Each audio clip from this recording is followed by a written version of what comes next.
Assalamu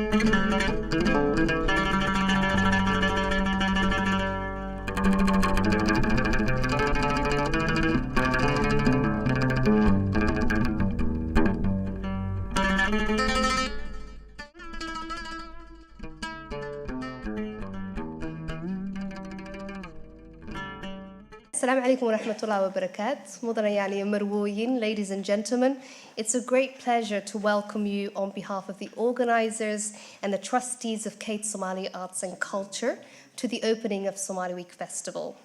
My name is Quman Chibril, and I have the great pleasure of facilitating this evening's event. Now, this is not any kind of opening, but a celebration of 10 years of the festival. It has been a rewarding, It's been an incredibly rewarding and profoundly dynamic 10 years for us. Throughout this week, we'll be exploring that journey, an entire decade of major cultural, linguistic, social, and artistic developments. And we'll be doing that with some amazing artists and some brilliant thinkers who will be contributing some interesting insight on these developments.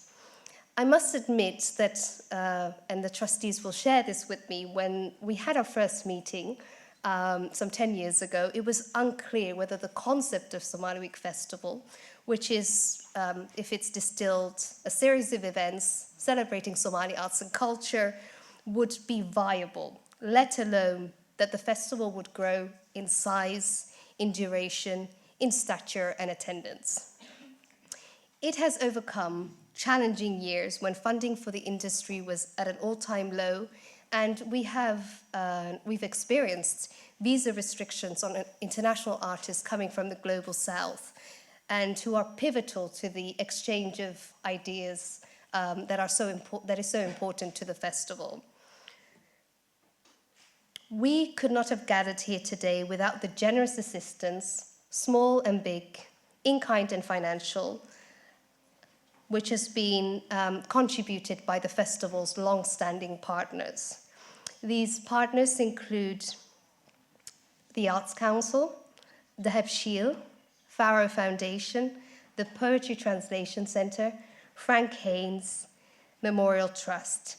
And these partners have, over the last 10 years, shared our vision well before it was a proven concept, and we thank them immensely for it. A special thank you also goes to our dear friend Zara at Mia Solicitors, who is a representation of the generosity of small contributions can make a huge difference to the sustainability of this event. So I don't want to put Zahra on the spot by asking her to stand up, but thank you very much, Zahra, as well, for all your support over the years.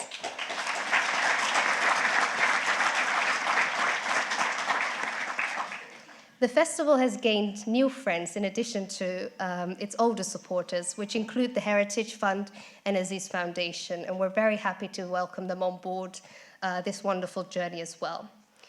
Somali Week Festival today enjoys great accessibility and visibility due to its collaboration and partnership with venues, such as the brilliant British Library where we're gathered here today, the School of the School of Oriental and African Studies, it's a mouthful, the British Museum, and for the first time, the Borough of Barking. We are also proud to have deepened our collaboration with the Mayor's Office and City Hall, and we warmly welcome the Mayor Sadiq Khan.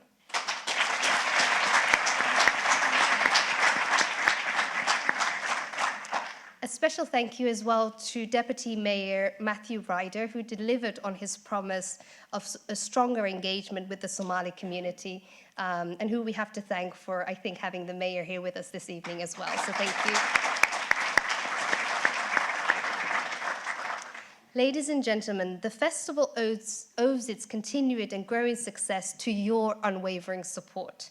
While words cannot capture how grateful and proud we are to have this shared experience, we do pledge to increase our commitment and our passion to ensure that the next 10 years, inshallah, will be just as successful. Now, to get into the spirit of the festival, I would like to start our first performance, which is a Somali folk dance performance, and I'll invite the amazing group Quran to the stage.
I don't think anyone's surprised by the fierce Somali lady dancing with a knife, but that was brilliant, and we will have more performances later in the evening.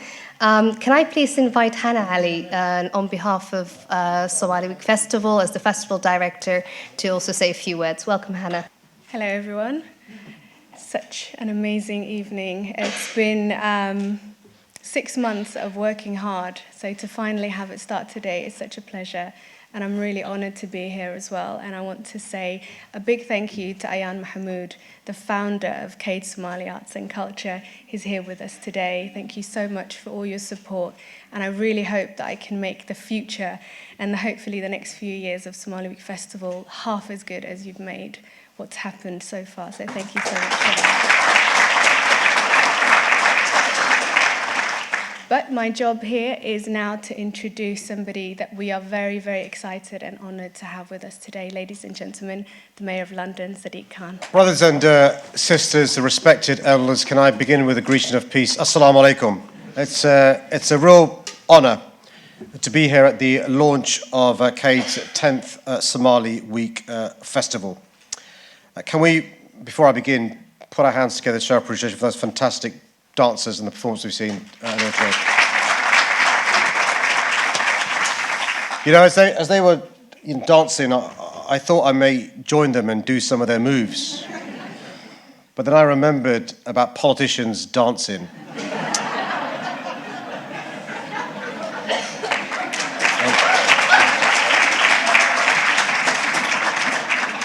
And the thing about Theresa May,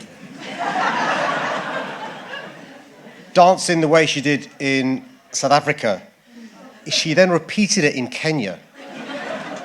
And so there are now people in Kenya and South Africa who think that's how we dance. But look, can I say it is a pleasure to be here. I'm not going to dance because I don't want the Khan bot to be a thing. And actually, as Hannah was saying, we saw the female dancer have the knife. Actually, bearing in mind the amount of cabinet members who want to attack Theresa May probably has a knife defending herself against Boris Johnson and the others. Look, it's a privilege to be in the presence of so much talent and so many incredible and inspiring individuals. I want to just, before I begin properly, just mention something about somebody who is both talented and inspiring. He is London's first ever Deputy Mayor for Social Integration. He spent the last 2 years doing a huge amount of work, making sure that London's Somalian community, Londoners of Somali origin, have a great relationship with City Hall. We've announced today that he will be returning to his previous full-time job as a lawyer and a part-time job. But I want you to show your appreciation and love to Matthew Ryder QC for his hard work.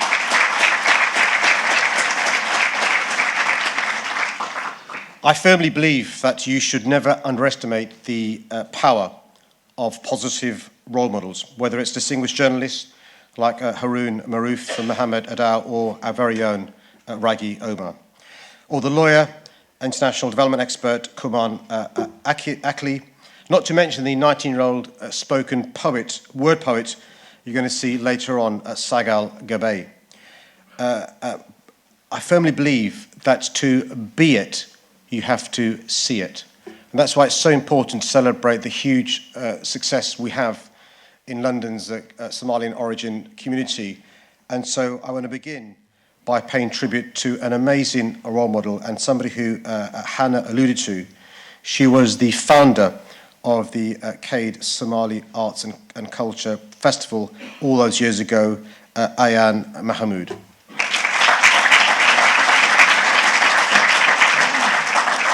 You know, the work you do during this festival and over the last 10 years helps to show that our diversity truly is our greatest strength and a source of creativity, not conflict.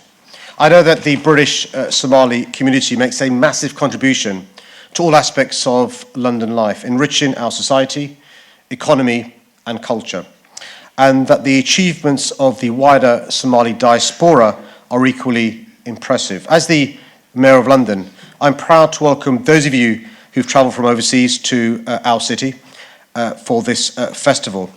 And I was, in advance of coming along today, looking at some Somali literature, and I came across a quote from Hadrawi, Muhammad Ibrahim Wasami, from the poem Life's Essence. He's, for those of you who aren't experts in Somali literature, a Somali poet who's been compared to Shakespeare. And Hadrawi said, "Treasure knowledge which is seemly, combine it with apt action, and you'll lack no asset. This is what it is to be civilized, and that alone is life's essence." So, whether you're an artist, an activist, or an academic, whether you're visiting from across the Somali Horn, from Europe or America, my message is that London is and always will be open to you. Because in our city, we believe in building bridges, not walls. We believe in looking outwards, not inwards. And we believe in not simply tolerating differences, but in respecting, celebrating, and embracing them. And I know art and culture has a unique role to play in breaking down barriers and bringing people together. But it also has the potential to strengthen our communities and transform the lives of young people. And that's why, as Mayor, we're spending £45 million in a new Young Londoners Fund, and also created a Culture Seeds initiative to support a range of positive projects and activities for our children and young people. And what, Hannah, I'm particularly pleased about, what I've been seeing this week's activities that you've got planned, is the festival allows children, Londoners, to learn the Somali language in an interactive and fun way. There are books being launched this week. There is the debut of a brand new play, a celebration of the next generation of women's artists at the South Bank, and much, much more. And investing in the next generation in this way is so important. We want to ensure that our young people have the opportunities they need to make the most of their talents, fulfill their potential, and just as importantly, have a sense of belonging. Let me finish by saying this. Culture has the power to open our eyes to our common humanity, to unite us and to elevate our young people to new heights. It's through culture that our young people can aspire to stand on the shoulders of the role models in this room and become the role models of tomorrow. And that's crucial because every young boy and every young girl, whether here in London or on the Somali Horn, should be able to dare to big dream and hope for a better future. Hope you have a great, great week. Thank you very much. And we'll be able to see a short video capturing the essence of Somali Week Festival over the last 10 years. I'd like to invite our team to start playing the video. Thank you.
There we have a very brief snapshot of where Somali Week Festival has been and what's on offer for the rest of the week.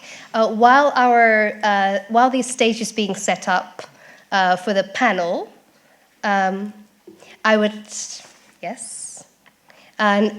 just like to echo the Mayor's sentiments about investing in young talent.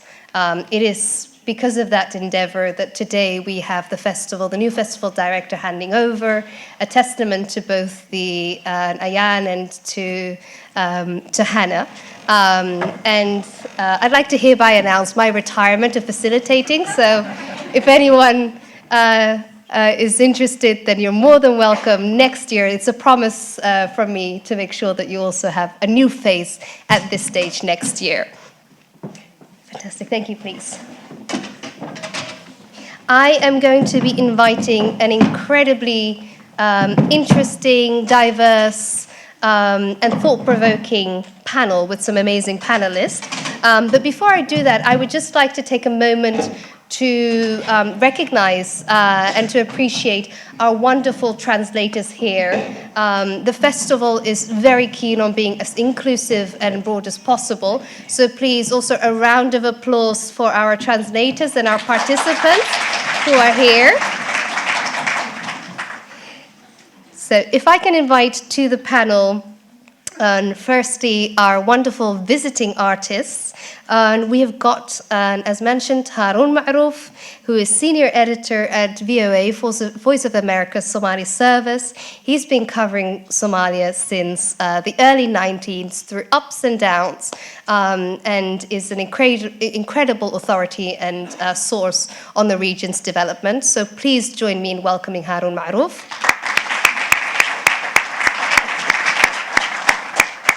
Please. You can take a seat anywhere.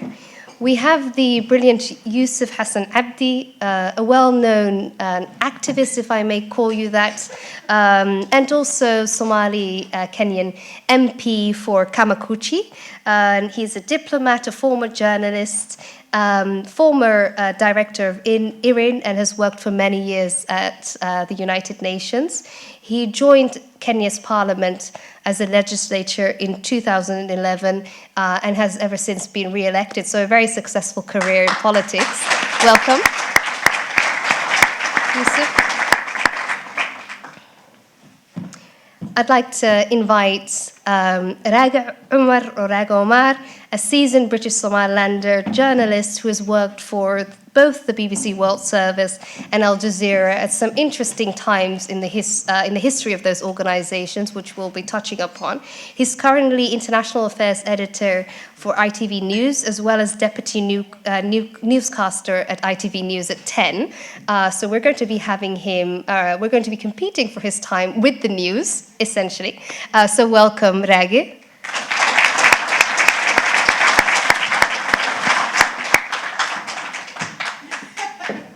Now, while my panel is incredibly interesting and wonderful, they're also very male. We can't have that. So I'm going to be inviting the wonderful Hannah Ali, who we've already introduced as the festival director. But in addition to that, she's an author who has recently published her first short story collections called The Story of Us. She's a PhD candidate at SOAS University in the post-colonial department, and a wonderful talent and researcher on arts and culture. So please, Hannah, join us.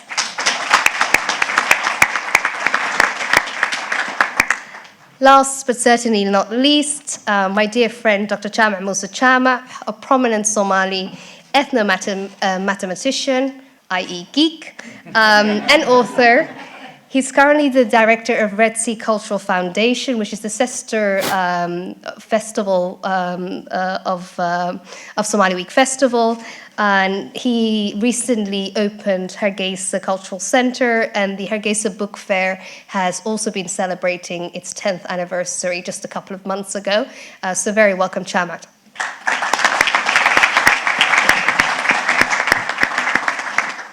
Now, we can't wait to hear from you, but before I open the panel, let's go back also to the essence of what the festival is about. We're going to be hearing a beautiful performance by Sagal Gabay. Sagal is a 19-year-old spoken word poet. She's been performing for the past 3 years now, but writing and thinking about poetry ever since she could remember or speak. She's a published poet in her second year of studying English at university, and she hopes to create more awareness regarding social issues through her poems. A very warm welcome, Sagal, to you as well, if you can join us.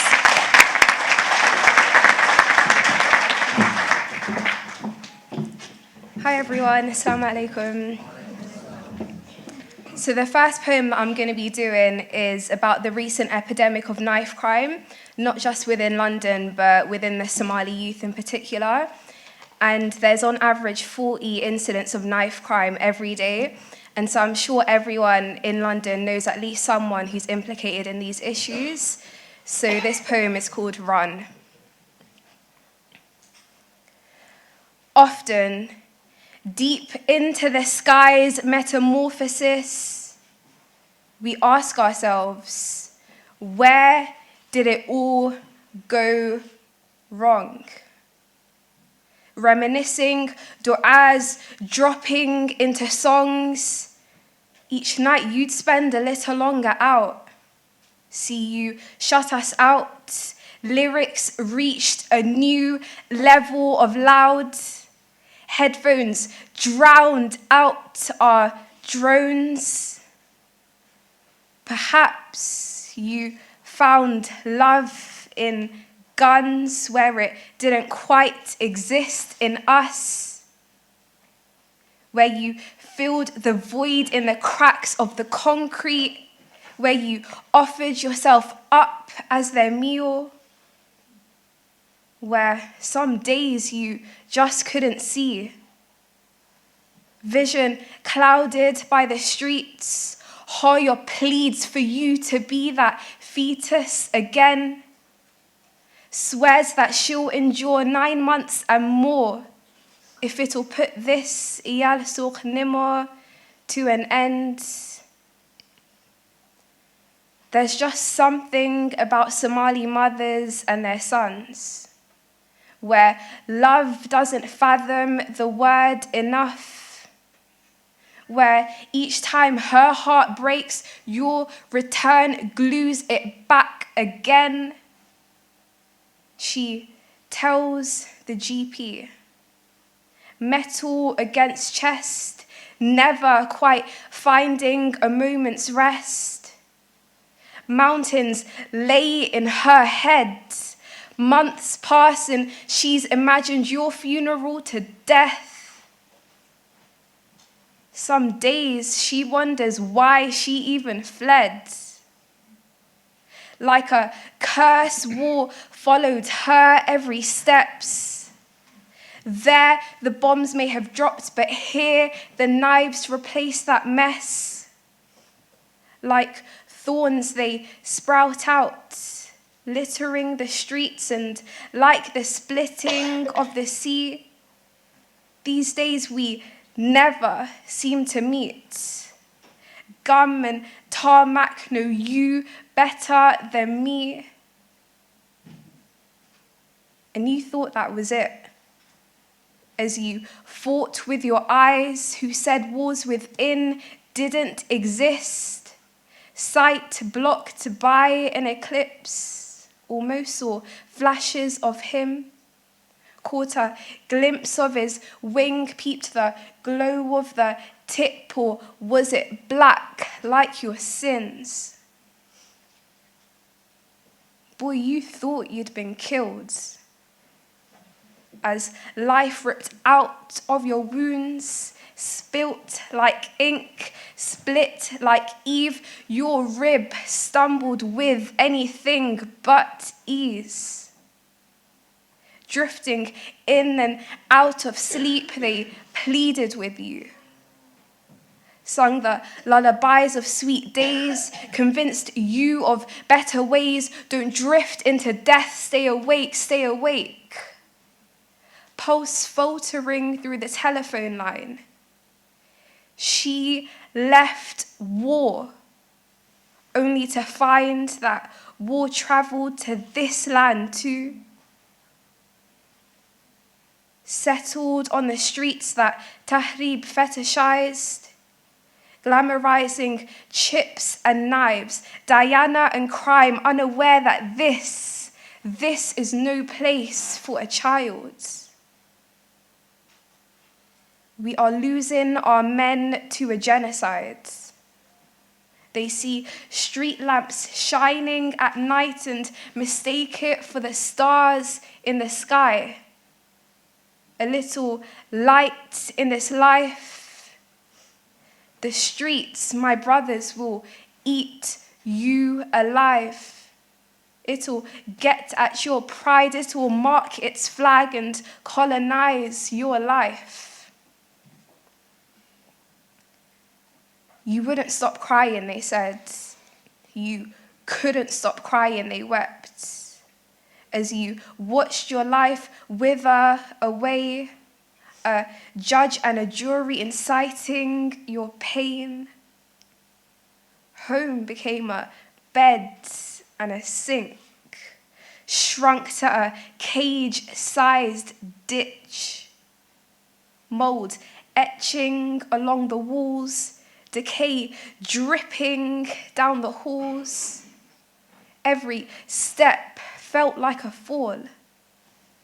You awoke most nights drenched in sweat and blood, thinking you'd heard the reaper's call.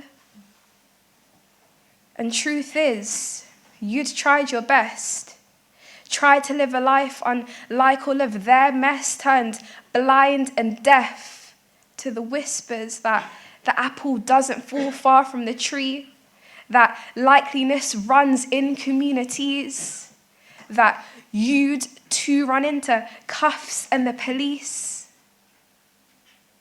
that the scanning of their fingerprints held yours too, that these fables could ever carry some truth. And I guess it got to you. Their words became your actions, and now here you lay, another statistic, another body we mention when we pray. The streets don't love you and won't love you and can't ever love you. What does concrete know of compassion? The same ground hoards your loved ones, guarding them from you with dust. The streets don't know of love, they know of lust, and of how easily you trust, how their survival is a must. So they feed off of you like a leech. They suck the warmth out of your blood. They drain the life out of your lungs. When you're told to be back before dark, run, my child, run. Thank you.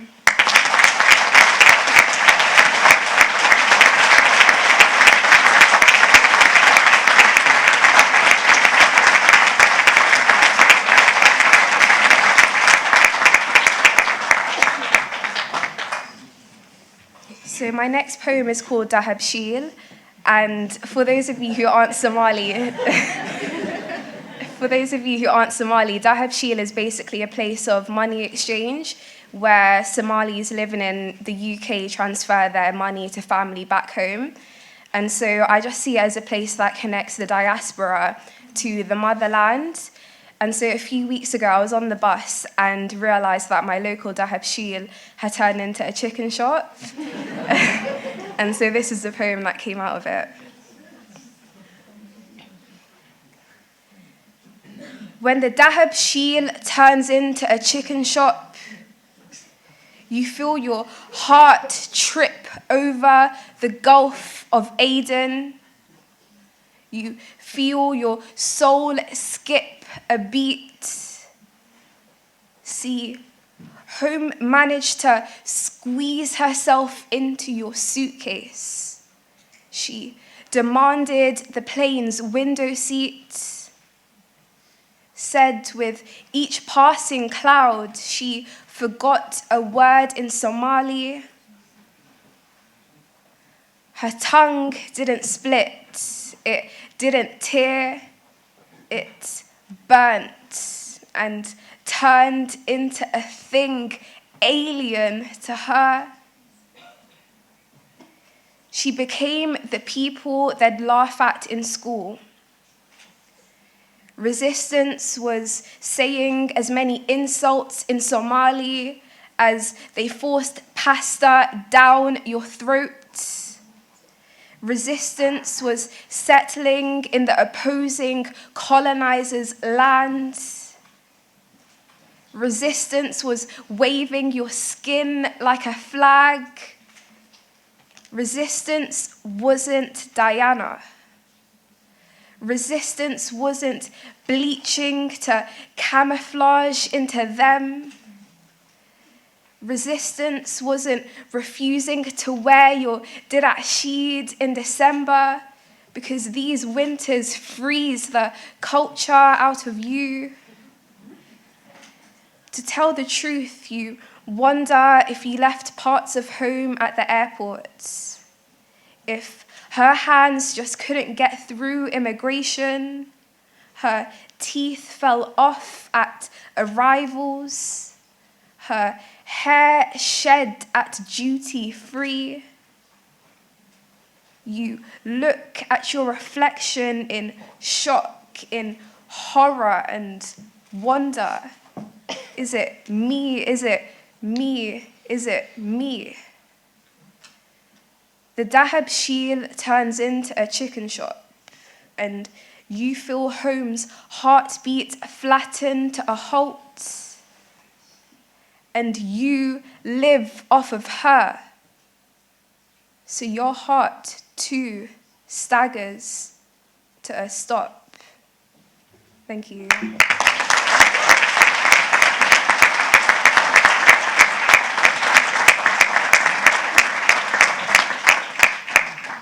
Mashallah. A huge thank you to Sagal, a poet certainly deserving of her name, Sagal Gawai. A huge thank you to you.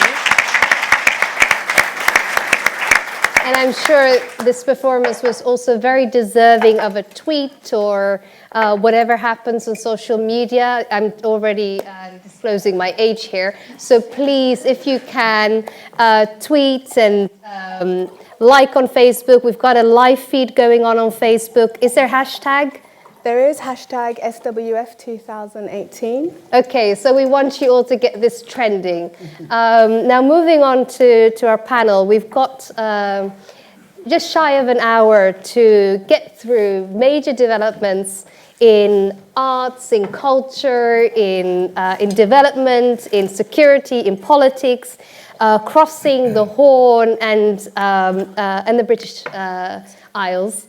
So a lot to get through. I'm going to start off with Rage, given that we're competing for your time with the news. Thank you so much for being here. Rage, I don't want to put words into your mouth, but I'm sure that it must have felt for you for a long time, being the only Somali in the room, the only British Somali in the room, that things could potentially get a little bit lonely. And I'm sure that the landscape may have changed. You will have seen younger journalists coming up. So how does it feel for us not to be the outlier anymore? And what have you noticed in the last 10 years in the British Somali community and its place in the UK? Well, first of all, it's lovely to be here on the 10th anniversary of the festival. And a lot has happened on many different fronts, culturally, journalistically, in arts, in poetry, in every aspect. I didn't always feel like the only Somali in the room because I sort of began in the BBC Somali Service where everybody began, so it felt like there were lots of Somalis in the room from the minute I began at BBC World Service. And that was really the main sort of institution. I'm going back really to the early 90s when the Civil War was at its height. So it had about as close as it's possible to come to a saturation audience. If you go through what was, the BBC World Service, there were lots of departments that catered to communities and, all over the world. The Pashto Service, the Hausa Service. I mean, lots of countries and regions that had equally their own problem. But I think the Somali Service had just about, I suppose you could probably vie in Afghanistan with the Pashto Service, where literally whole towns and cities would come to a complete standstop when that sort of famous sort of jingle sort of came on. But in fact, Focus on Africa, where I began, was just down the corridor for a bit from the Somali Service. So they were very, very, big figures and very well-known sort of figures, and have been through generations. So, and we have to remember that, the Somali Service was long-running. I came from a family which was more in business and a little bit sort of in politics, but there were no journalists. And in fact, my late father, bless him, was absolutely horrified when I told him I was going to become a journalist. He thought, you know, I spent all this money on a very expensive education in Britain, and I thought maybe sort of banker or lawyer or this or that, but a journalist, he thought it was just about, you know, the worst thing.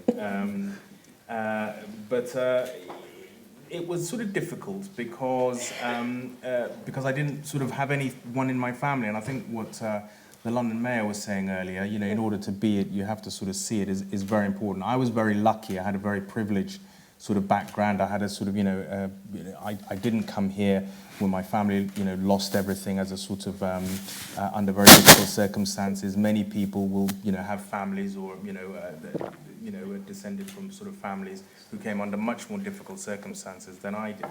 And I think also what's changed in a lot is that that culture from the parents' generation to, young Somalis who want to go into the media is not reflected in terms of that attitude that, you know, the media is a sort of, a thing that you shouldn't really go into. You should try and sort of go into sort of professions and so forth. The importance of, you know, journalism and reportage and media has grown enormously, and appreciation of it. So that's what's really changed. It's not so difficult, I think, for young Somalis in the UK who want to go into the media, and not just reporting, beyond that, music, you know, rap, poetry, installations, very different sorts of, radical departures from only sort of 20 years ago, where there would have been very few sort of, people and sort of, families. So, yeah, it's easier to be a lot of other things. That's what sort of changed, I think. Thank you so much, Raga. A quick follow-up on that, and this is something that will be coming through the rest of the week, and also this panel, the question of narrative, the question of having a voice, representation, etc., in different fields and different areas. I come to think of the drought that took place not so long ago in Somaliland, and there it actually made a huge difference, having someone who was aware of the unfolding disaster, and was also able to use their platform to be able to make a difference and raise awareness to the appeal for support that was taking place. I mean, and also just even back here, I mean, lots of sort of people, I mean, the length and breadth of sort of Somalia, in the north, in the south, everywhere. I mean, the drought sort of, affected the whole sort of region. Communities in London, in Manchester, in Birmingham, Leicester got together to collect whatever they could and sort of, give money to sort of appeal. And that was really, very important. I felt that for the community to be visible in addressing this sort of crisis.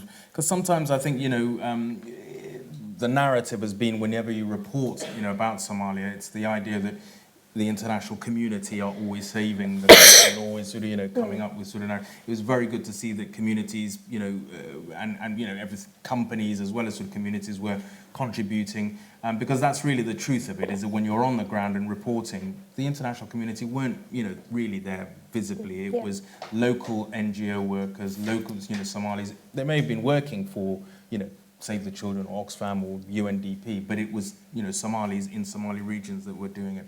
I have to say, I think also, I mean, it's not just being Somali hasn't sort of helped me reporting around the world, not just in Somalia, but I mean, I think also around the world. I mean, when you walk into a sort of a president's office somewhere and you're told the BBC correspondent is here to interview you, they normally don't look like me in their sort of mind. So I think that was very interesting. It was certainly a very big help, to me, in parts of the sort of Middle East, whether you're in Gaza or sort of Baghdad or in Afghanistan. I mean, it just gave you a sense, I think, when you told people, oh, you're from Somalia, if they were Afghan or they were from the sort of Waziristan in Pakistan or in Shiraz in Iran, they just felt a sense of where you might sort of actually understand us, or at least there wouldn't be such a sort of huge sort of gulf in narrative, because we've all had families who've, lost a lot or had to travel far or start again. And I think that was a very important connection in my own sort of career. Being Somali actually was a door opener, rather than it being, something that sort of closed the door. Fantastic. Thank you so much. Quite a lot to reflect on and to celebrate and to also to discuss. If I can quickly move on to Yusuf, and then we'll have a very free-flowing discussion as well. Yusuf, I introduced you as a Somali Kenyan. And the Somali community in the Somali-speaking Horn is very diverse. And of course, there are commonalities, but there are also very unique experiences to those communities. A lot has, of course, happened for Somali Kenyans in Kenya. I imagine a lot of it positive. What can you, if I gave you the challenging task of kind of highlighting to us, what has the last 10 years been like for Somali Kenyans? Let me first start by thanking the festival organizers for the opportunity to come here and congratulating you for this wonderful experience and also for your 10th anniversary. I must say that we have gone quite some tremendous changes, just like Britain here. I remember Rage coming from Oxford to come at the BBC World Service, the Bush House, when I was there. And at that time, we were coming here to do a job and going back home. And now there's a whole new generation because of the collapse of the Somali state and the dispersal of the Somali all over the world in exile, that we now have a more permanent community here than it was before, and a lot of talent and a lot of people with different experiences. Well, in the case of Kenya, I would say that the history of the Somali community in Kenya hasn't been a happy one. Yeah. Somalis are not new to Kenya. We were there even before the British came. We have been part of Kenya even before the existence of Kenya as a country. But somehow, during the colonial period, we were considered to be outsiders and were kept in a restricted environment in the northern provinces, even though there was a very big and growing community of Somalis from British Somaliland who had settled along the railway lines and have been part and parcel of the making of the modern Kenyan state, as it were. And then in the 60s, of course, we had a conflict in which a significant percentage of our population felt that they didn't belong to Kenya. Again, because of that colonial history, it was true that we were really not part of Kenya as such. We were kept under a closed district with different rules and regulations. And so when that happened, again, it was a conflict of many years. And it's only recently that I think Kenyan Somalis have felt as part of the social, economic, and political process in Kenya. And now we have a very large entrepreneurial culture. Somali businesses are thriving everywhere. They play a big role in the capital city, Nairobi. They're in telecommunication, in real estate, in the transport services, in the energy sector, every sector actually. There's hardly any place where you won't find a Somali. And in fact, the tallest complex building that is to be built in Nairobi would be the tallest structure in Africa, built by a Somali businessman. At the social level, Somalis are active. You would see them in the media, broadcasters, writers, publishers. One of the leading Somali businessmen has two of the largest publications, a political monthly and a business monthly. They have their own television stations. They have their own radio stations broadcasting in Somali. And Isli, which is the part of the neighborhood that I represent in Parliament, is actually the major economic hub that is making a major contribution to the economic development and the well-being of Kenya. It is the second largest trading center with transnational regional network with the Horn of Africa, with North America, with Europe, the Middle East, China. And so you can see that. And even at the political level, we are more represented. I'm elected from the capital city, Nairobi, which is the first time a Somali has been elected. We have cabinet ministers. We have principal secretaries. We now have a very dynamic director of public prosecution who's been locking up a lot of corrupt people in our country, including a number of governors who have been found to be on the wrong side of the law. We have 34 members of parliament from 6 at the time of independence. Our numbers are growing. In fact, in terms of population, the Somali community now is the 4th or the 5th largest ethnic group with 2.9 million population. And so we are visible everywhere, and we feel that we're no longer outsiders in the Kenyan story. Well, thank you so much, Yusuf. You're not only representing, I think, your constituency, but we're also very proud of all of your work in Parliament and see you as a role model as well. And we really hope that your example will inspire young Somali British politicians also to be coming up. Quite a few of them have already been elected at local councils. Hopefully Parliament, the next step. We saw a young Somali lady being elected in Parliament in Sweden at a time of incredibly regressive politics in Sweden. So even in those difficult times, some very positive stories coming out. Harun, I don't even dare to begin to ask you to talk us through. I mean, you've been so involved in the region since the early 90s. But maybe to start off with, we're going to be launching Harun Ma'rouf's book during the week. And it's really great also to see journalists being able to put their time into and finding the time to be able to document some of these amazing work that they are doing, which you may have a short segment to do when you're doing your session. I want to maybe start off with a little bit about the quality of reporting. I listened to your investigative reports, and from that and the discussions that are taking place, I really can sense that there is a greater seriousness around reporting for the Somali-speaking service. So it isn't just reporting facts, but there are some really challenging and difficult discussions to be had by some very difficult journalists, as they should be. What can you tell us a little bit about tracking the last 10 years, the quality of and the depth of journalism in the Somali-speaking service?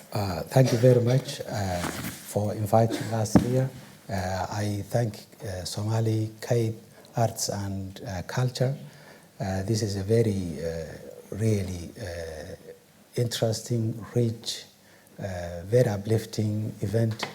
I am very glad to say that this is the first time I was invited by a Somali organization to speak at an event. So I congratulate you for that.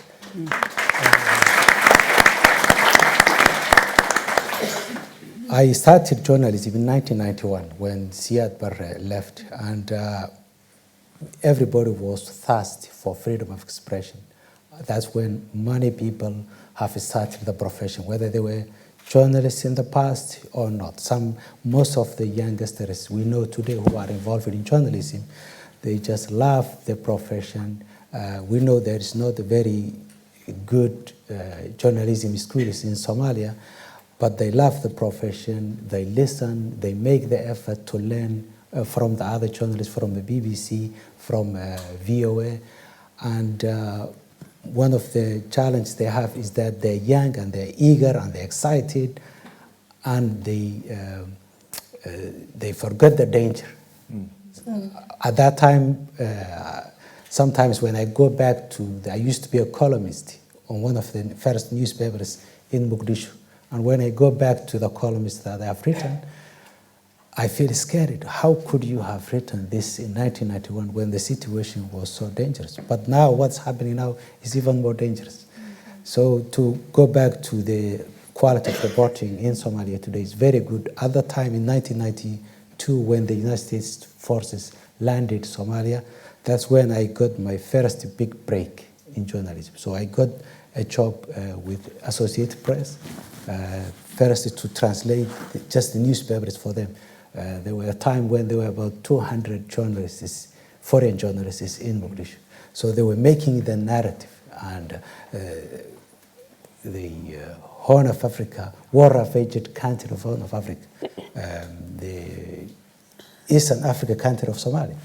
So Western journalists came and they have given us this narrative. The narrative divided the city into south and north. But after that, when all the foreign journalists left, we said, what are we going to do? Are we going to continue? Are we going to refer our country as the Horn of Africa country of Somalia? Or are we going to change? So there was serious discussion from there on. And I think you have seen now the quality of Somali journalists. They are breaking news ahead of international media. I'm glad to say that most of the international news organizations are represented by local journalists, Somali journalists. So they're really working very hard, and the quality is very good, it's improving. There are challenges.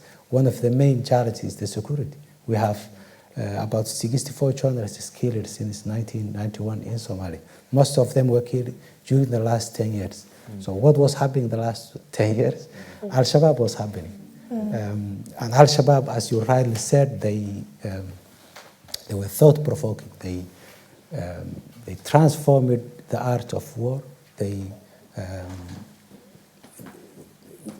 You see a young man who is coming out from home, and the art of war we know is you go to war, you fight, you come back alive. Or at least you want to come back alive. But today the war we have is a young man wakes up in the morning, he says, I want to die and I'm going to take as many people as possible with me. So you fight by dying. This has affected the journalists in Somalia quite a lot. Al-Shabaab knew the journalists because they were controlling most of the city in 2008, 2009, 2010, 2011, when they were pushed out. They were controlling most of the capital, and they were inviting journalists for press conferences. Some of them were killed and shot while they were on their way to a press conferences. That's fairly documented. So they know. So what Al-Shabaab did was they were trying to influence the narrative. So they would record a speech, send it to the organization, the radio, and ask them to air the speech as it is. And the speech is inflammatory. It's inciting violence. And you're in Mogadishu, so what do you have to do? Do you have to save your life? Or do you have to say, no, ethically, I cannot accept this? Some people, most of the journalists, I must say, have refused that. And that's why most of them were targeted, and they lost their lives. One radio station lost about 6 journalists. One radio, including 3 managing editors. So it was very challenging. And what's even more worse is that Al-Shabaab runs a very effective media organization. We'll talk about Al-Shabaab next week as an organization, but they run a very effective media organization. They document, they embed their journalists in the front line. What they also do is that journalists spy on other Somali journalists because they have known them. They work together in radios. So you have a former journalist who is on the Al-Shabaab side calling a journalist on the government side, making death threats, saying you're going to die tonight. And this has happened, literally. I'm sure you have read the newspapers. One of the top Al-Shabaab media guys was executed in 2006. He was convicted for the killing of 5 journalists. 5 journalists. So this is part of the challenge. But Al-Shabaab is not only challenging journalists, they're also challenging the narrative on the ground. We have, in Somalia, we have the federalism, we have constitution. So the constitution does not define federalism. And what do we base on federalism? Is federalism going to be based on region? Is it going to be based on ethnicity? Is it going to be based on geography? Al-Shabaab's position is federalism is imported from outside the country. It's dividing Somalia and is compromising the integrity of the country. That appeals to a lot of people if you make that argument. On the other side, they don't mean that genuinely. They're just using that to make their point. But what that exposes is the lack of vision, and I'm not talking about one particular government, but the lack of vision on the Somali government leaders, and I'm talking about successive governments, not just one particular government. So nobody has come out to articulate national vision for federalism. What's federalism? national vision for constitution, how we're going to share the power, who's going to share the power. I mean, you have seen the problem between the regional leaders and the federal government. They're discussing and disagreeing on power sharing, but the constitution does not say who is sharing the power. Is it the government that is sharing the power with the regions, or is it small governments that are coming together to form a strong government? The constitution doesn't say that. The constitution does not define Somali borders. Where's the Somali border? Who's a Somali? And this is the national vision around this is lacking, and this is where Al-Shabaab is exploiting all these problems. We have seen, if we want to run our country, we have to have politicians, but as well as civil servants, national army that's free of politics. You have seen how many governments that came within the last few years that changed. When the president comes, the army commander is replaced, the commander of the national security force is replaced, the commander of the police, everybody goes when the president comes, regardless of their profession, regardless of their competency. Why? Why are we politicizing security? Why are we politicizing civil service? We can't build a country. We can't have a viable, functioning vision for the future if we don't manage and come up with a system really that works and builds the country for the future. Thank you so much. Thank you.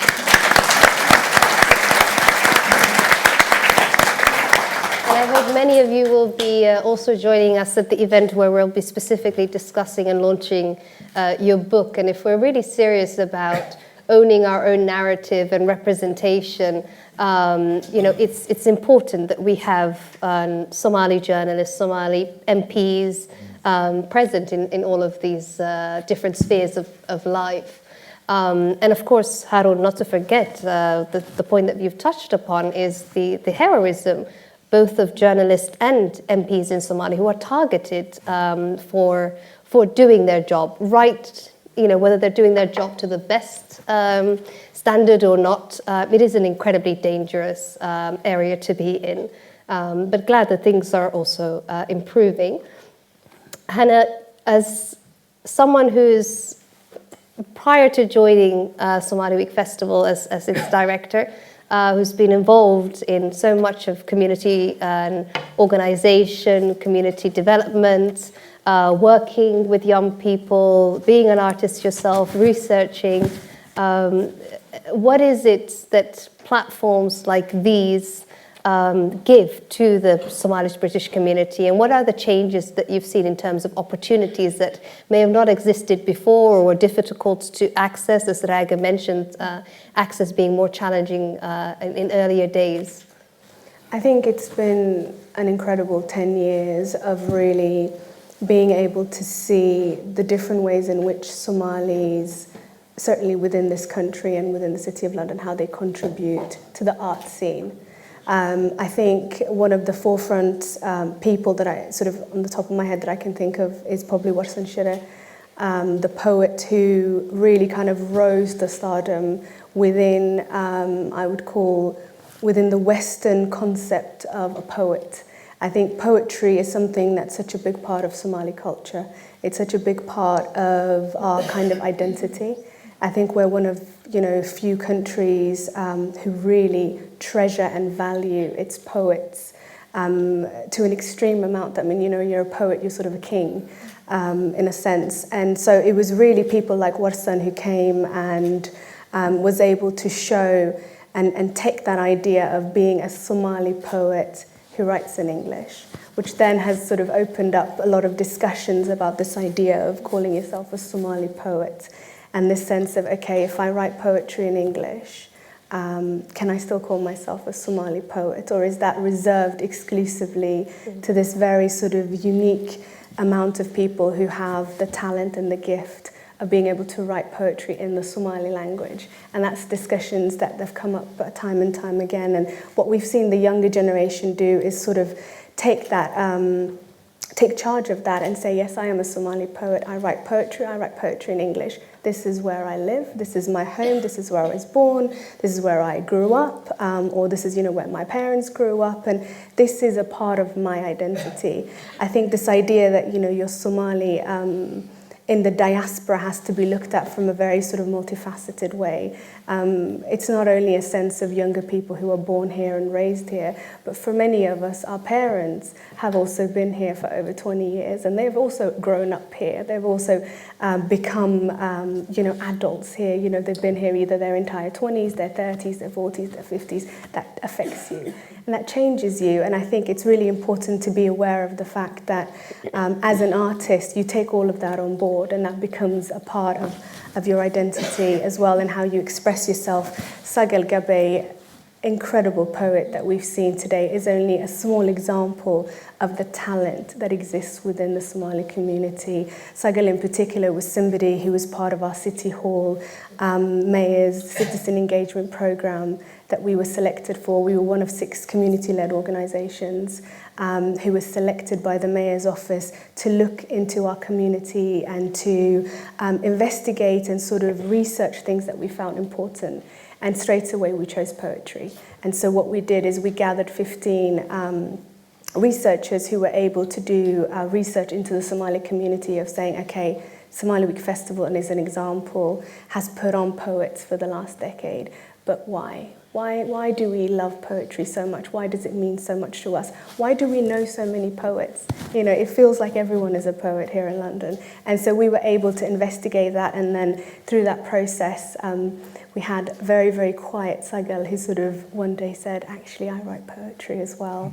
And I thought, okay, fantastic. I'm going to give you a platform.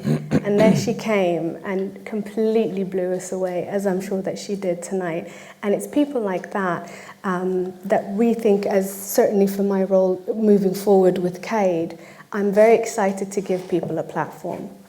Not just only poets, but photographers, writers, novelists, short story artists, whatever it is that you love to do.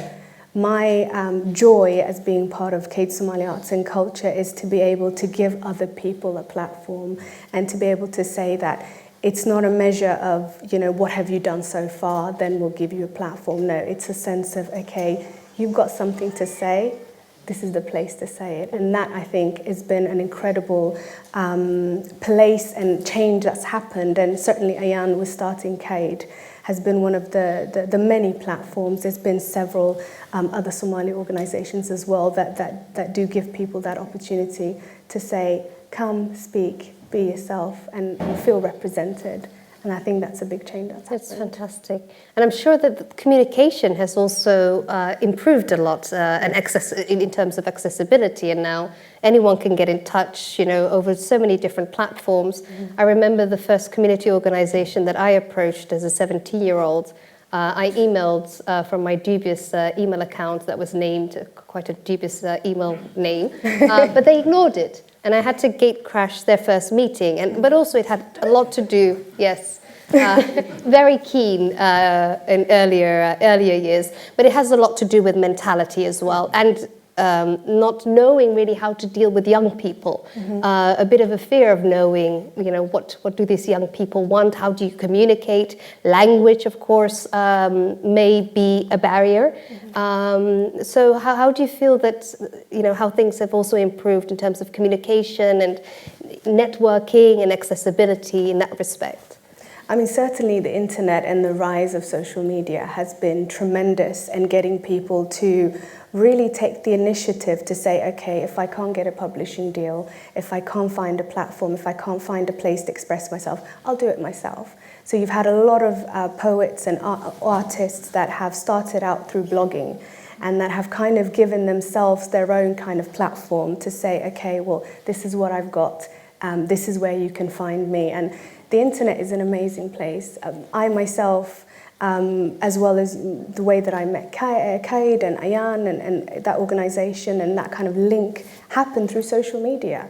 People find you in social media where they otherwise wouldn't. So I really encourage everybody who's got something to say, who want to be, whether it's an artist or a politician, or you've got things you want to share with the world, to do it and not wait for that opportunity to present itself, but actually say, no, I've got something to say, and this is it. And people will sort of find you. And within that, other opportunities open, which I think is fantastic. And the Somali youth as well, the way that they are able to engage with each other through social media, Twitter in particular, creating initiatives, fundraising, reacting very, very quickly to what happens in the news, and getting organized and mobilized very, very quickly through social media, I think has been an amazing phenomenon over the last 10 years as well. And highly entertaining YouTube. Oh my God! I mean, I can't even begin to mention some incredibly funny YouTubers, Somali YouTubers, whether it's Ilmi and Usob, who are really like an amazing bridge between Somali-speaking and English-speaking young people. Everyone has heard of Mama Malyoun. I'm going to leave it there. How things have changed, and I'm sure also it helps journalists a lot, because a lot of people are now engaging, but are also holding news items to accountability. If there are errors, it's quickly picked up. If there is an angle that hasn't been explored, it's quickly picked up. So quite an amazing dialogue. Chama, if I could, we talked about poetry. We always hear that Somali community is driven through its oral narrative. That has its benefits and its disadvantages. But of course, a lot has changed in the last 10 years to also address the disadvantages of being a language being primarily oral language.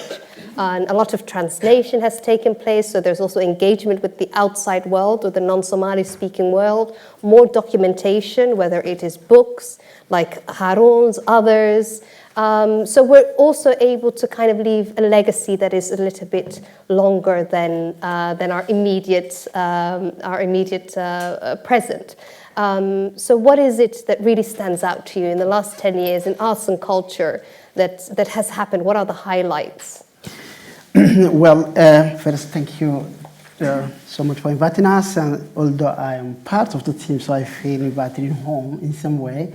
But before I answer to your question, the comment, I have a hat here, and the reason why I have always that is I have multiple hats in my life, and being a mathematician and working on the culture seems sort of a contradiction, because people always say, "Oh, you are trained as a mathematician and you are doing this stuff." So that's two hats, different hats that I have.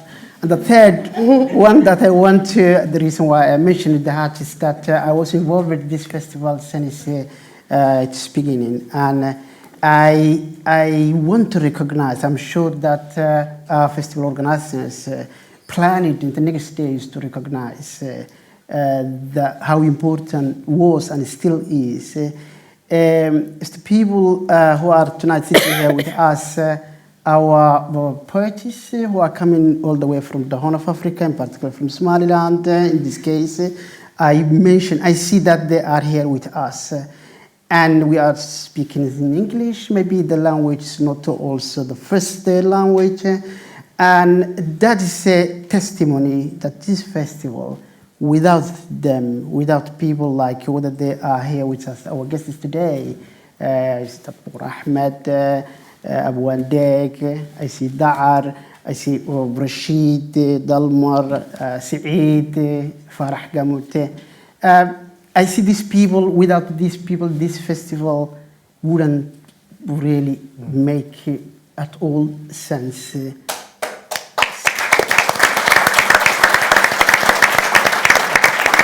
So as a member of this wonderful institution, I want to recognize their work, and because also I traveled with them from Somaliland and from the Horn of Africa, wider sense. It was a pleasure to have them. And the question that you asked me exactly gives me the link between these generations. What I would say that have changed is exactly what Sagal represented tonight. You see, the society, I always define the art and culture as a sort of a reaction of the human being to the nature, what the nature offers to the human being. And the reaction is the culture, how you build your own culture. And Somali people are changing. Somali people changing and continuously changing, so as their culture and art is changing. An example is we are talking here, one of the things that surely changed forces change Somalis is the technology. How technology sort of on one side gave an open window for the young people, so they are not anymore closed in their angle, but they are connected to the world. You would see today at the Hargeisa Cultural Center, the paintings that you found are more, it's more easier that you see them painting an abstract object or painting sort of a woman who is in a difficult situation in her house for the current city, what city defines, instead of a typical Somali art where you would have a painting of a rainy season or a she camel or whatever. So the world is changing. The world is changing back in Somali territories. The young people, how they are approaching the art and culture is changing, and the views are changing. And that creates also sort of a contradiction. You would see people who composing beautiful poetry for their way, the way that music is generated, performed, and recorded completely changed. It changed so much that maybe poets like Dahab or early, maybe 70s or 80s would consider even a Somali poem, what these young people are composing. So things are changing, and there is a contradiction that's coming out from that. Maybe they wouldn't recognize the form as a Somali poetry. But for the young people, it's their world. They are living in their world, even if their art is still physically in the region. So that's one contradiction. The second thing is the thing you were mentioning about the writing. The writing culture tremendously changed for the last 10 years. I remember in 2007, we were thinking to start the Hargeisa International Book Fair.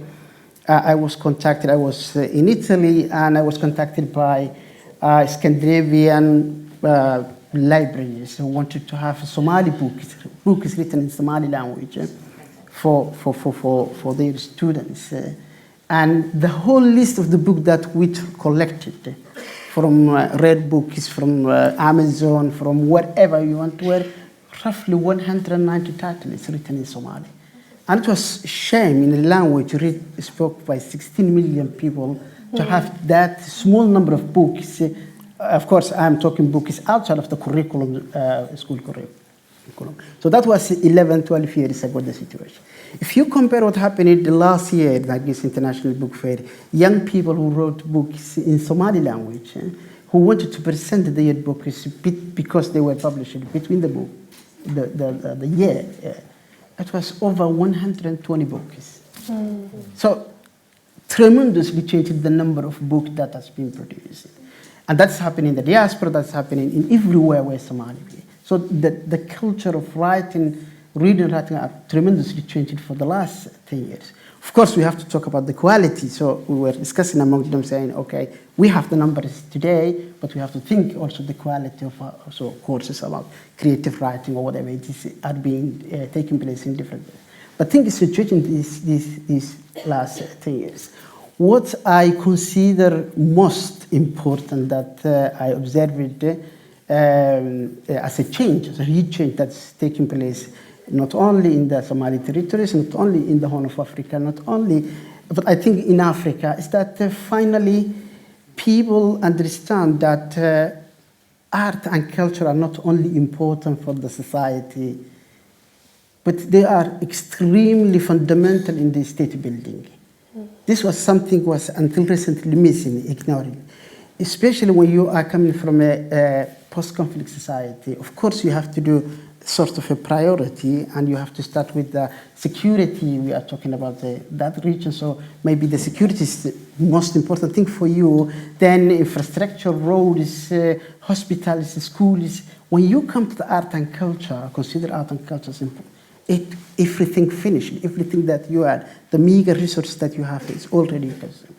And that was a mistake, because if you create that sort of vacuum, when you leave art and culture vacuum, you lost the people. You lost what we define, what makes the human being humane, which is art and culture.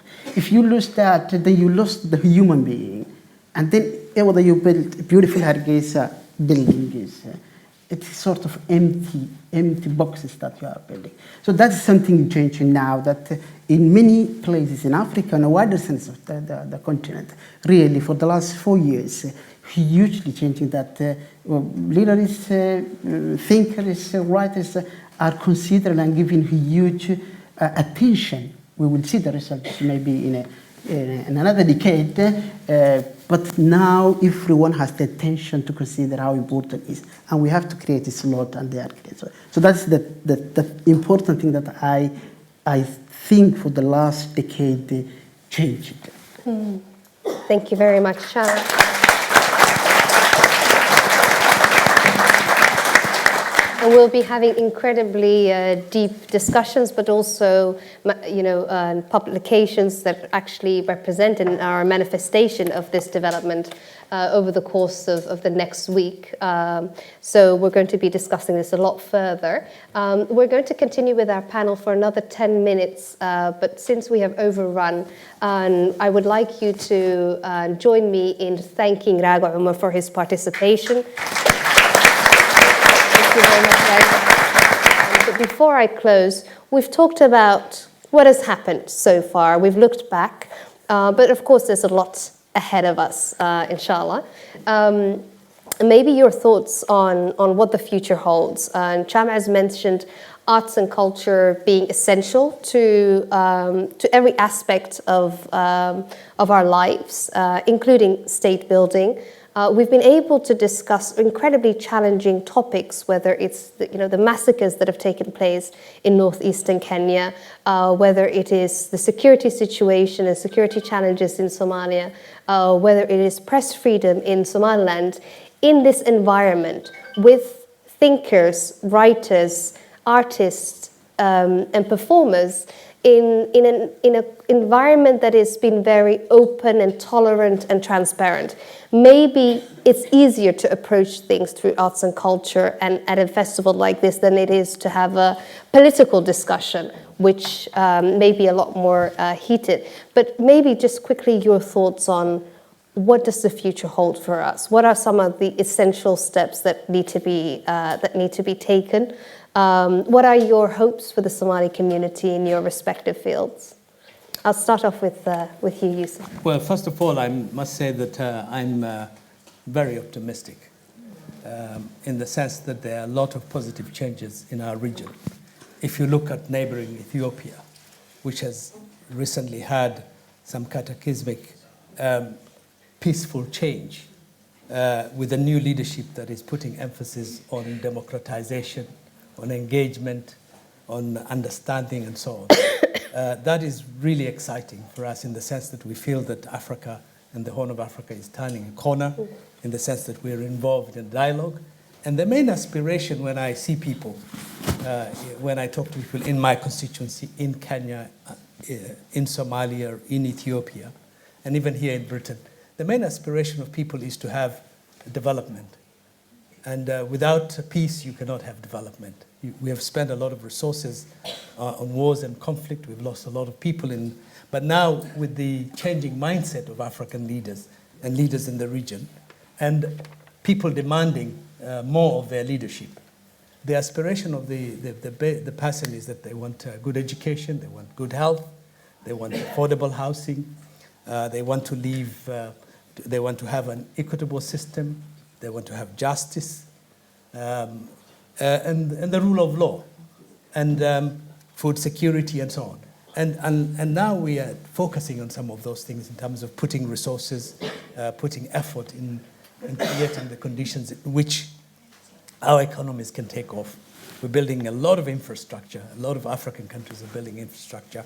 If you see now, we have railway links, we have better roads, better investment in economy. And a lot of these things would eventually lead to a more developed society, a more prosperous society in which we would not be spending a lot of effort fighting for resources, because most of African conflicts are, and particularly the Horn of Africa, most of what I see, you may interpret it as an ethnic conflict or community, intercommunal conflict, but at the end of the day, it is fighting for the limited resources and the opportunities that are there that eventually leads to conflict. And if we can widen the opportunities, we can build our society and development.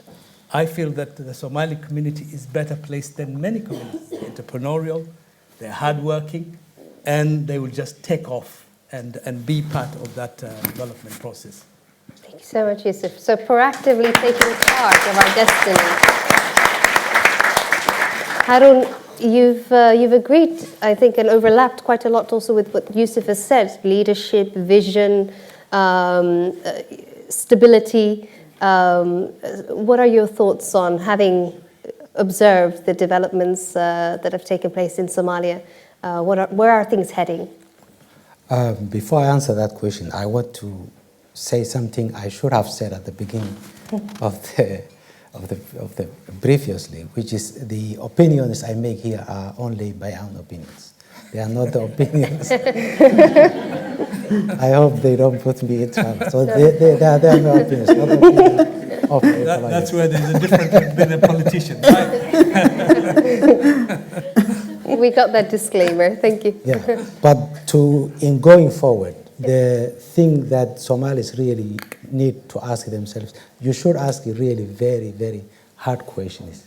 The challenges we are facing in Somalia are really enormous. We are facing the question mark of our territorial integrity. There's question mark over our political independence. There's a question mark of our security and our life and the future. We have seen in the past that Somalis have rallied around their political leaders, in particular the warlords. Regardless of how many people they have killed or how many wars they have participated, many people have just supported and they have ignored all the wrongdoings that their leaders or warlords have done. The same question is going to come back in the near future, because I believe that there's a possibility of talking to Al-Shabaab. I don't think Al-Shabaab will come today and say, we're going to talk with the government. But there are certain steps have to happen before that stage, which is the government should be strengthened. The government should impose its power onto the country. It should come with a national vision, and it should bring all the Somalis together. It should mobilize Somalis as well as international community. The international community is not supporting a lot Somali government compared to other conflict countries, Afghanistan, Iraq. I mean, the level of support for Somalia is really non-existent. That is a fact. We know that the African Union troops have troops there, and they have been helping the government to stay and keep its feet on the ground. But that's all temporary. This is our country. So what are we going to do? AMISOM has been there for 10 years. We don't have an army, very functioning, efficient army. We don't have viable institutions that are functioning. What should we do? That's a question we should ask. That's a question really we should ask independently, regardless of who runs the country. Regardless of who runs the country. This question will come back. We have seen last week that Mukhtar Robo is going to run. What are we going to do about Mukhtar Robo? What are we going to do about the other warlords who have run for the presidency of Somalia? How should we define warlord? It's the person who belongs to our clan warlord. Can they do whatever they want and be part of the future of Somalia? Should we forgive? Are we going to form a Truth and Reconciliation Commission? The people who should ask these questions are the young people. And my question to you only is that look at the regions around Somalia. Look at the countries that are around Somalia. They have a vision. They know where they're going. Their young people are contributing. They don't care who runs the country. They are looking at things that are going to build and going to make a sustainable pillars for their country for the future, so that them and their children can go back and live peacefully. I think the young generation have an opportunity now not to defend a country, not to defend an individual, not to defend a warlord. Not to defend an individual or a government or a system. You should defend the fundamental pillars of the country and the future. How are we going to build our country, and how should we make up for the time that we have lost? Thank you so much. Hannah, next steps, where are we heading? What would you like to see? Right, so we're moving now from Mogadishu to London. I think for the reality of the diaspora that lives in the UK and in London, whose homes are here, one of the main things that really we can do to push people forward, not only in arts and culture, but in all aspects of life, is to be able to provide a platform. That's something that's very, very key and crucial, and that's one of the things that, again, I'm very, very excited that Cade Somali Arts and Culture does. That's what it provides. I mean, we look at this festival and we think, okay, it's a 10-day festival, it's fantastic, it's got many things, but it's not just a festival that's there for established people, that's there for people who have already sort of know where they're headed. It's a place for new people that are just about to figure out what they're really good at, what they really enjoy, and it's about providing that platform and making sure that institutions and organizations like Cade doesn't become something that's suddenly so big that it's intimidating. So big that, okay, I have to be really good in order to get my foot inside Somali Week Festival. No, all you have to do is be yourself. And you get that opportunity, you get that platform. And I think that's something that's very important. I mean, a year ago, I was sort of trying to think of ways in which I could connect with my community and my sense of heritage and identity as a Somali, and, you know, what does that really mean? And that kind of what's otherwise known as an identity crisis amongst the millennials. And so I was able to connect with Ayan Mahmoud, who said, you know, why don't you come over? And we had a conversation, and she sort of said, okay, give me 2 months, and then I'll get back in touch with you. And I thought, you know, I would sort of get an opportunity perhaps to come along to one of the events. And then she said, actually, no, I want you to work for us. I want you to be part of Cade. And she was able to give me that opportunity based on a conversation, based on her instincts, rather than my CV and my merit and this idea that you should take me because I've gone to university here or I'm studying this. No, she liked me as a person, and she thought, right, here's a young Somali, I'm going to give you an opportunity. So for me, taking over as festival director and taking over really in different aspects of Cade is to be able to do the same thing, is to be able to have the joy not only of receiving a platform, but the bigger joy of providing a platform. And I think that's where the future has headed. And it's really important when somebody gives you that opportunity and you sort of become big in your field, whether it's photography or singing or poetry or whatever, that you think about ways in which you can continue to open that door for somebody else. Because I don't like this idea that there's only 5 of us that are really good. You know, we've only got 1 poet, 1 singer, 1 novelist, 1 this and that. Actually, there are so many incredibly talented people that are just looking for an opportunity to prove themselves. And I think that's the way to look forward for the future of the people here in Dahab.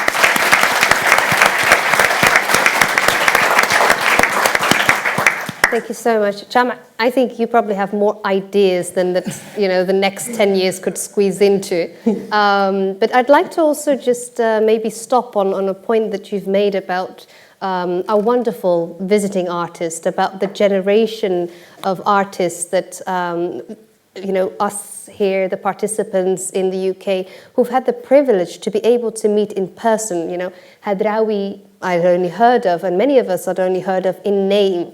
You know, it was a persona, and for him to be coming here, the same for our poets, for our writers, and amazingly, it's also been an incredibly timely stop in their lives. We've lost a lot of people, quite a number of people, who have headlighted the events and who've had an opportunity, or the community's had an opportunity to meet in person. So preserving that legacy, preserving their heritage, preserving their work and the importance of that. Where do you see things going?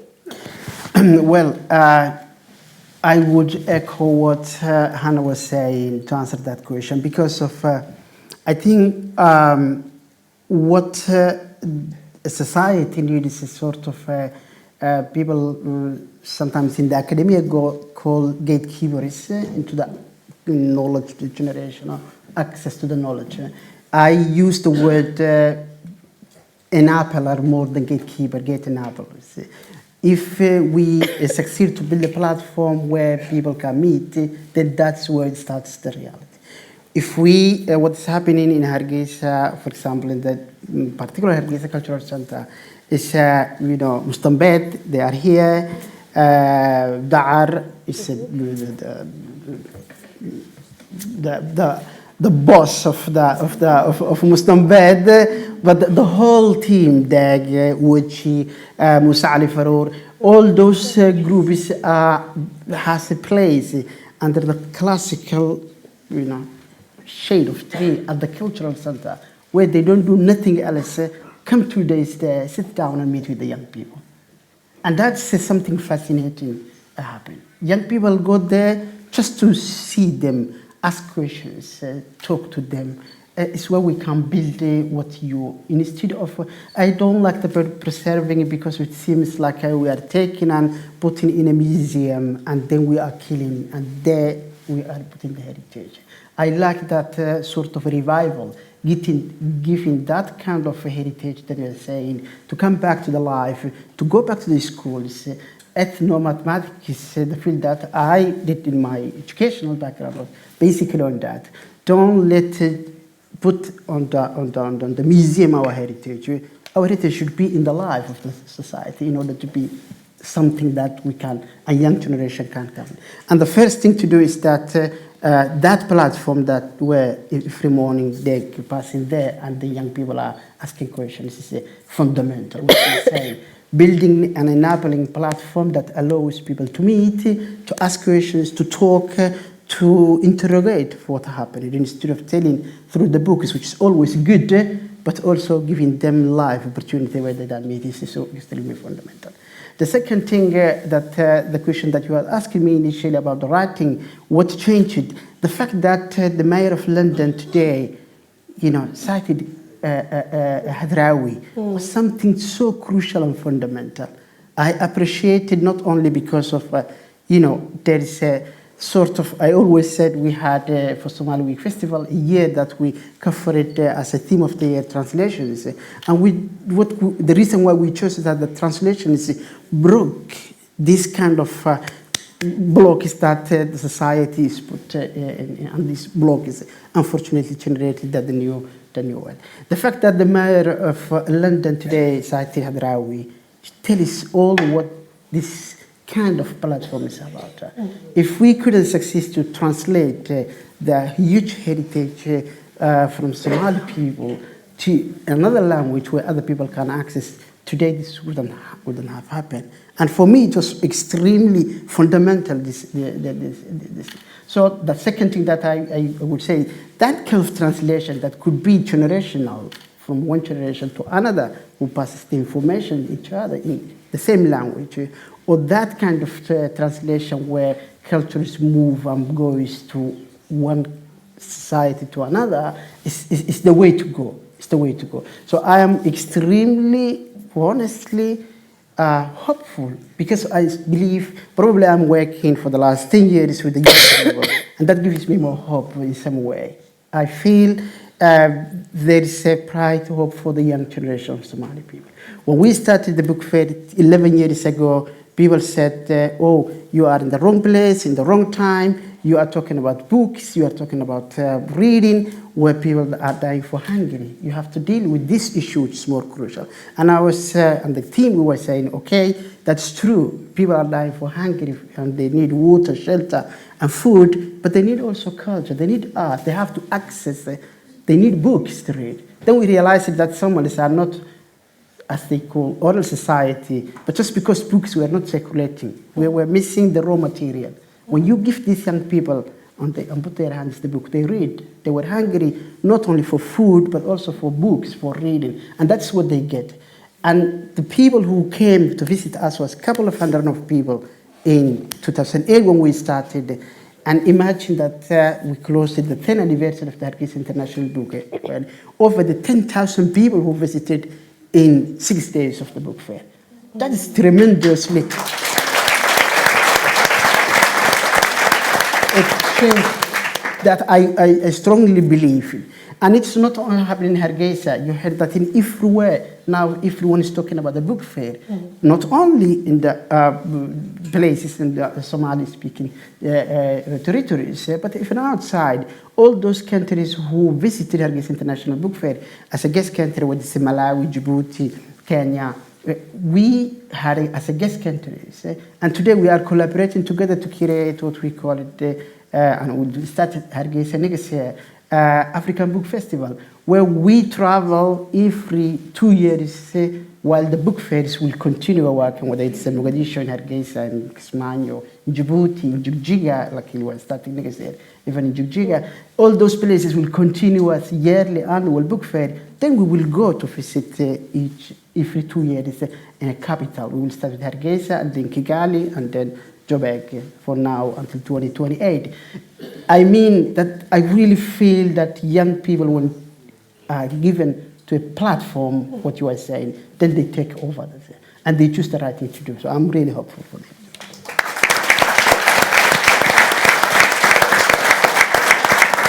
Thank you so much. I'm going to thank our wonderful panelists for an incredibly thought-provoking discussion, which I'm sure has left you with lots of thoughts and questions, which you will be able to share directly with the panelists once we formally close the event. Thank you very much for your participation. We're going to clear the stage now to welcome back the wonderful dance troupe for some more dancing. But at this point, I also just want to thank the most amazing audience. Thank you for your patience. Thank you for your interest. And thank you for bearing with us. I just wanted to make a small point about the audience whilst we're thanking them as well. I don't know if they're still here, but there's a family that's sort of in the audience that's a testament to the audience that we have here, that we've sort of enjoyed over the last 10 years, who've flown all the way from the United States. Just for the festival.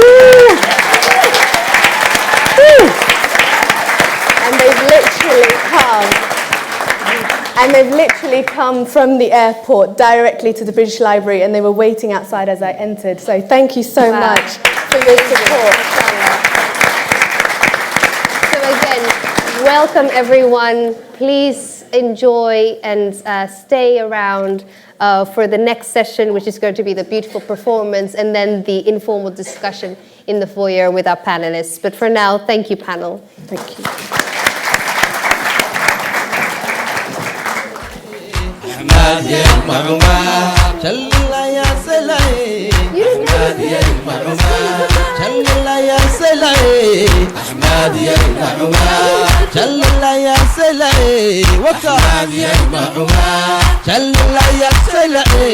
بسم الله صلى الله عليه ويالي بسم الله صلى الله عليه ويالي بسم الله صلى الله عليه ويالي بسم الله صلى الله عليه ويالي كنسيب كنسر عليه ويالي كنسيب كنسر عليه ويالي كنسيب كنسر عليه ويالي كنسر عليه ويالي كشمحة عليه ويالي كشمحة كشبحة علي بويالي كشبحة علي بويالي كشبحة علي بويالي بسم الله صلى الله عليه ويالي بسم الله صلى الله عليه